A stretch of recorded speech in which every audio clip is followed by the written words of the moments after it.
Assalamualaikum warahmatullahi wabarakatuh. Kami dari kelompok 2 mata kuliah Data Mining yang diampu oleh Bapak Gunawansyah STMkom. Kami di sini akan mempresentasikan review artikel yang berjudul Implementasi Data Mining dengan metode algoritma a priori dalam menentukan pola pembelian obat.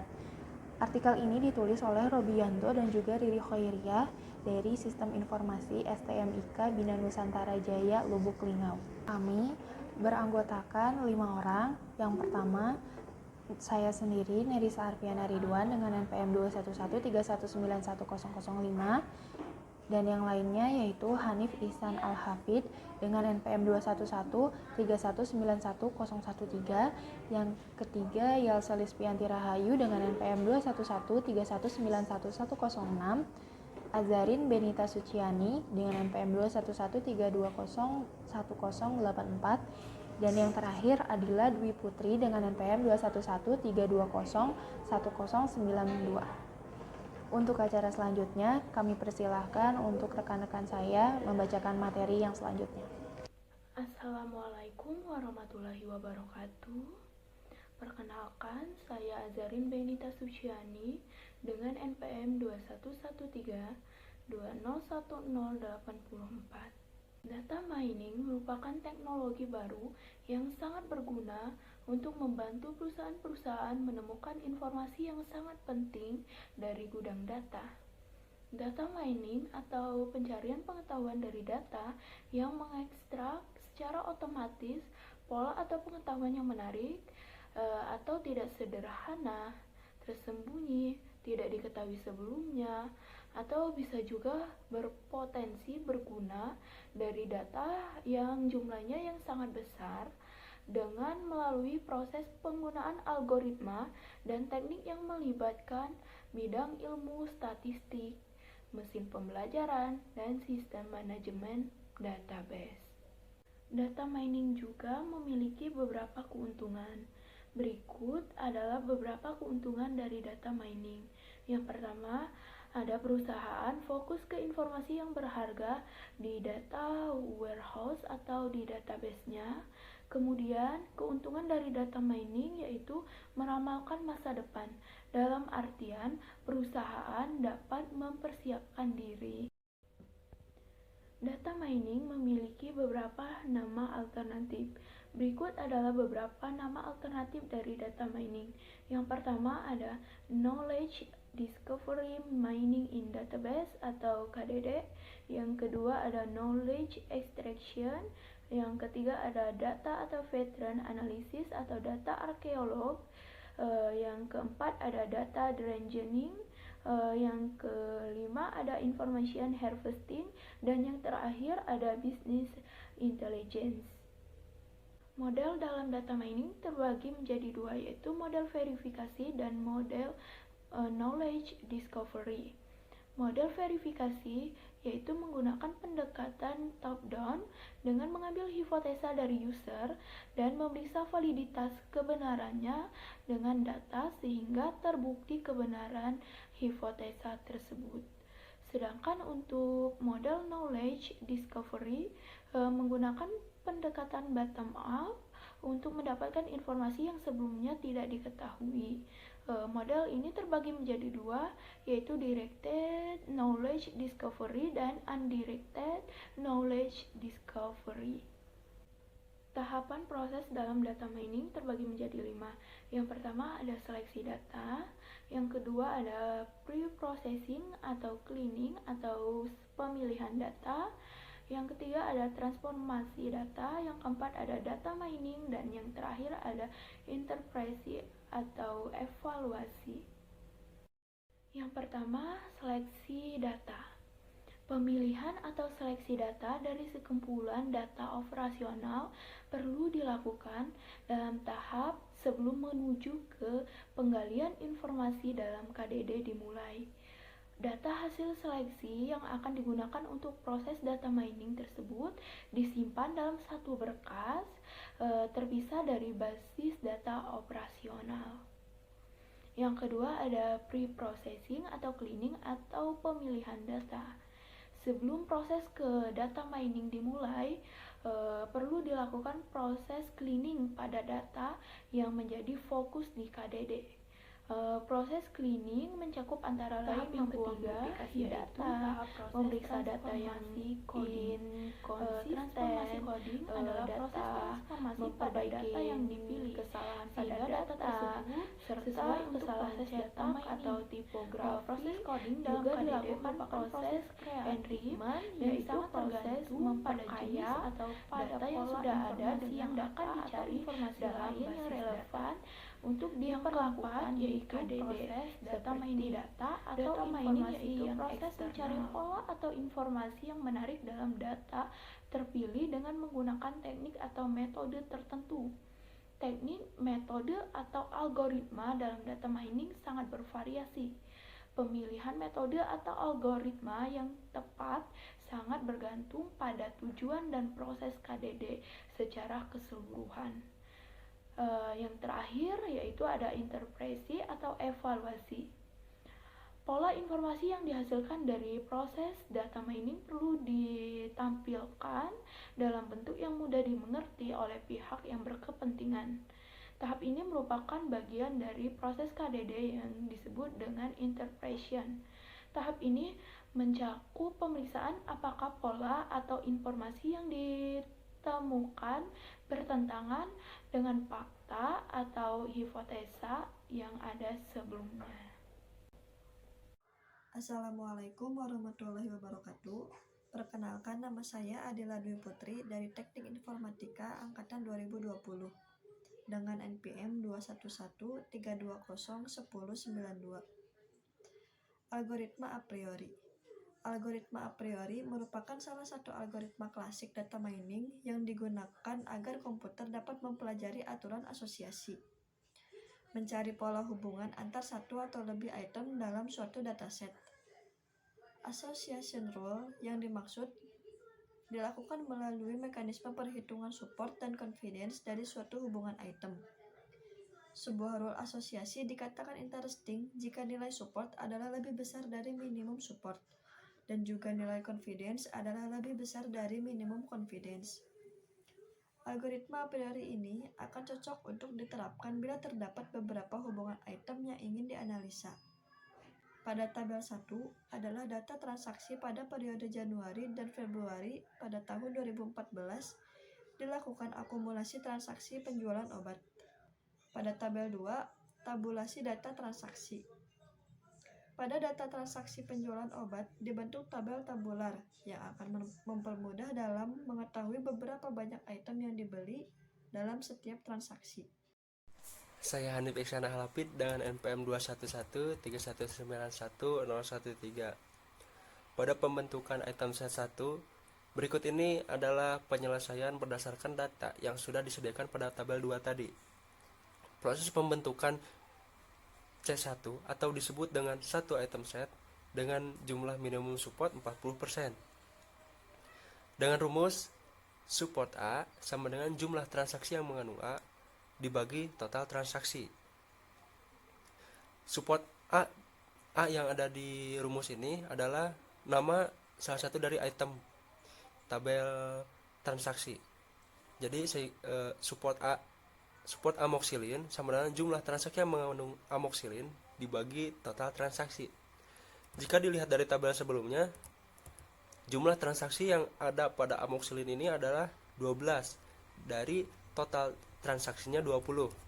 Sehingga support amoxicillin sama dengan jumlah transaksi yang mengandung amoxicillinnya ada 12 dibagi total transaksinya ada 20. Jadi 12 dibagi 20 sehingga menghasilkan 60% dikali 100% ya. Begitu pula sama halnya dengan penghitungan anastan, asam mefenamat, dan yang lainnya. Dari proses pembentukan item set tadi, dengan minimum support 40% dapat diketahui yang memenuhi standar minimum support, yaitu pada obat amoxicillin, asam mefenamat, CDR, cefadroxil, redoxon, dan salmol. Kemudian dari hasil pembentukan satu item set tadi akan dilakukan kombinasi dua item set seperti berikut. Pembentukan item set 2. Proses pembentukan C2 atau disebut dengan dua item set dengan jumlah minimum support yaitu sama 40%. Dan rumusnya adalah support A dan B sama dengan PA irisan B. Dalam artian support A dan B sama dengan sigma transaksi yang mengandung A dan B dibagi sigma transaksi. Dan sigma ini adalah total dari keseluruhannya. A dan B di sini adalah diambil dari tabel sebelumnya item set 1. Tadi yang memenuhi syarat 40%-nya yaitu amoxicillin, asam mefenamat, CDL, cefadroxil, redoxon, dan sanmol. Jadi A dan B di sini adalah bisa dilihat dari pasangan dari tadi yang memenuhi syarat. Digabungkan jadi amoxicillin dan asam mefenamat, amoxicillin dan CDR, amoxicillin dan cefadroxil, amoxicillin dan redoxon, dan seterusnya. Transaksi yang berbarengan dari amoxicillin dan asam mefenamat jumlahnya ada 10 dan jumlah transaksinya adalah 20. Jadi 10 dibagi 20 dikali 100% sama dengan 50%. Itu cara penghitungannya. Sama hal dengan amoxicillin dan CDR, amoxicillin dan cefadroxil yang menghasilkan 10% dan seterusnya. Dari kombinasi dua item set tadi dengan minimum support 40%, dapat dilihat kombinasi dua item set yang memenuhi standar minimum support 40% yaitu amoxicillin dan asam mefenamat dengan supportnya 50% dan cefadroxil dan sanmol dengan supportnya 50%. Dari hasil kombinasi dua item set akan dilakukan 3 item set seperti tabel selanjutnya. Dapat dilihat proses pembentukan 3 item set dengan standar minimum supportnya 40%. Rumusnya adalah support A dan B sama dengan sigma yang mengandung A, B, dan C dibagi transaksi. Sigma transaksi. A, B, dan C ini diambil dari item set 2 tadi. Karena yang terdapat memenuhi syarat dari supportnya adalah amoxicillin dan asam mefenamat, cefadroxil dan sanmol. Jadi dipasanginnya amoxicillin, asam mefenamat, dan cefadroxil, amoxicillin, asam mefenamat, dan sanmol, dan seterusnya.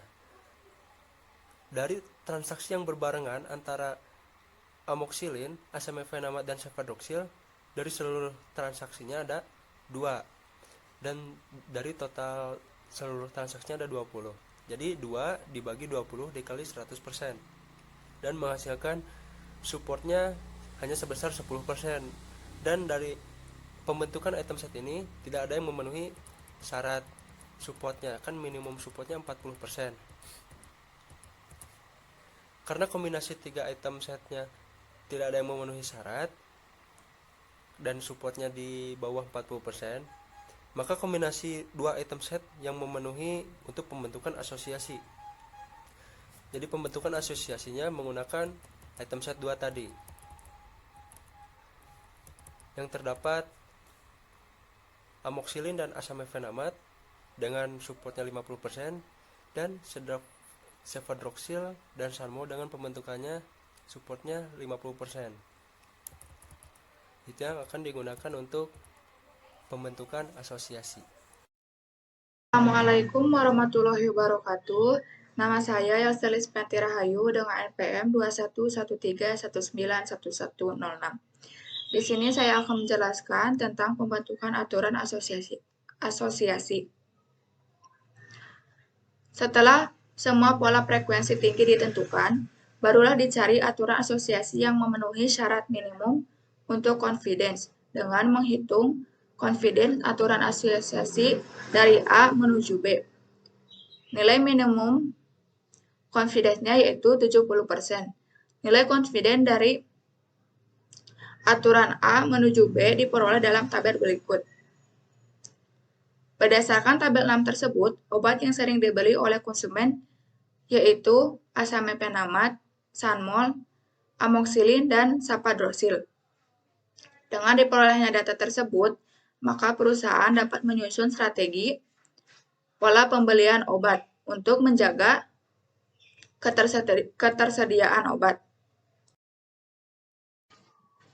Dari proses perhitungan algoritma a priori dan perhitungan sistem yang dibangun, maka ditentukan nilai minimum supportnya yaitu 50% dan nilai minimum confidence-nya yaitu 70%. Maka dihasilkan kecenderungan obat yang dibeli oleh konsumen. Dari hasil tersebut, maka sistem ini dapat membantu pola pembelian obat berdasarkan obat yang dibeli oleh konsumen yang terdiri dari 2 item set. Dan dari hasil pengujian tersebut dapat membantu pihak karyawan untuk mengatur tata letak obat yang terdiri dari 2 item set tersebut agar dapat memudahkan para karyawan untuk mengetahui keberadaan obat.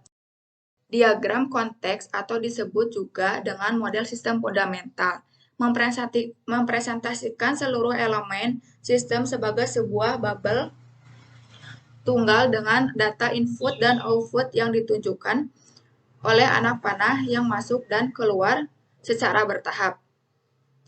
Dari proses analisa yang telah dilakukan, maka digambarkan rancangan yang akan dibangun bertujuan untuk membentuk kerangka aplikasi melibatkan karyawan dan pimpinan dalam proses penentuan pola pembelian obat. Diagram level 0 merupakan penjabaran yang lebih detail dari diagram konteks. Pada proses ini, dapat diketahui gambaran sistem akan bekerja dalam bentuk pola pembelian obat, yaitu melalui proses pengelolaan data penjualan obat untuk akumulasi jumlah obat dalam bentuk tabular. Kemudian dilakukan proses kombinasi item set obat. Setelah mendapatkan frekuensi sistem item set pada obat baru dilakukan perhitungan untuk mengetahui tingkat support dan confidence dari kombinasi item set obat yang terpilih. Dari hasil tersebut dijadikan acuan dalam pola pembelian obat serta dapat dilakukan untuk menentukan tata letak obat berdasarkan kecenderungan obat yang dibeli. Dari hasil perancangan data flow diagram dapat dibangun rancangan sistem sesuai dengan algoritma a priori. Dari data transaksi penjualan obat dapat dilakukan aturan asosiasi. Dilihat pada gambar 6, sebanyak 20 data transaksi dilakukan pembentukan item set. Selanjutnya, melihat dari hasil pengujian menggunakan algoritma a priori, maka sistem akan diuji dengan minimum support dan minimum confidence yang sama untuk melihat kesesuaian hasil yang ada pada sistem. Dimasukkan nilai minimum support sebesar 50% dan minimum confidence sebesar 70%. Maka dari hasil pembentukan asosiasi pada algoritma a priori dan hasil pembentukan asosiasi pada sistem memperoleh hasil yang sama, yaitu 1. Jika membeli amoxicillin, maka membeli obat asamefenamat dengan confidence 75%. Dan 2. Jika membeli sapadrosil, maka membeli Sanmol dengan confidence 77%. Kesimpulan yang dapat kami ambil dari review artikel tersebut yaitu data mining sangatlah berguna untuk mengelola data yang banyak pada suatu perusahaan. Selain itu, proses penentuan pola pembelian obat ini juga dapat dilakukan dengan menerapkan data mining metode algoritma a priori. Dengan metode tersebut, penentuan pola pembelian obat dapat dilakukan dengan melihat hasil kecenderungan konsumen membeli obat berdasarkan kombinasi dari 2 item set. Dari pengujian menggunakan algoritma a priori dan menggunakan sistem yang dibangun akan menghasilkan nilai yang sama sesuai dengan nilai support dengan nilai minimum support dan juga nilai minimum confidence yang telah ditentukan. Dari hasil tersebut, maka sistem ini dapat membantu pola pembelian obat dengan berdasarkan kecenderungan obat yang dibeli oleh konsumen yang terdiri dari 2 item set obat. Selain itu, pola ini pun dapat membantu karyawan dalam mengatur tata letak obat yang terdiri dari 2 item set obat yang akan disimpan secara berdekatan untuk memudahkan karyawan dalam mengetahui keberadaan obat tersebut. Sekian presentasi mengenai review artikel dari kelompok 2. Mohon maaf apabila masih banyak kekurangan. Terima kasih. Wassalamualaikum warahmatullahi wabarakatuh.